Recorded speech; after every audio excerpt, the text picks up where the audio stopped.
done with floor plan financing. I think that was enough, don't you? I mean, there's certainly more to learn, and there are more issues that come up and more things that I've seen in my practice, but that's enough for the 990/90. And now we're going to move on to auction, which is how most dealers get their cars. A lot of people don't know that. A lot of folks that are not in the industry don't recognize that most of these cars don't come from trade-ins. They come from the auction. So our next canon is going to be just that, auctions. How dealers purchase, different options available, blacklists, things I see that become issues at auction, the auction arbitration policies, how to complain or make a complaint about title issues, the title process through the auction in general, and those kinds of things. So without further ado, let's go ahead and get started with the two main types of auction purchases, in person and online.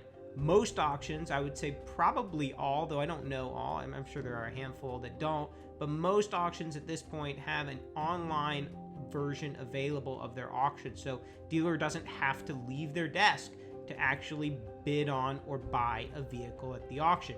Be careful though, because obviously you'd be buying, or a dealer would be buying a car pretty much sight unseen, save for the disclosures from the seller and the 6 to 8 pictures at the auction, and then maybe an MMR or some kind of remarketing score that's provided by the auction after a very brief inspection.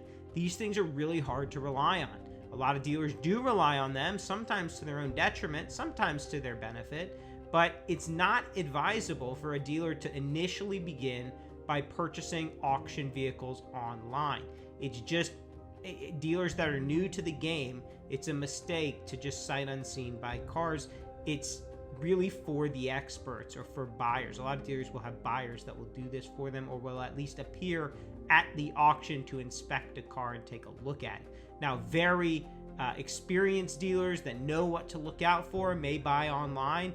Others that aren't so experienced may also buy online, but for the most part, the better move, at least to begin with, is to buy in person. Buying in person will allow the dealer to take a look at the car, really inspect up under the hood and some things that may not be so readily available at the inspection.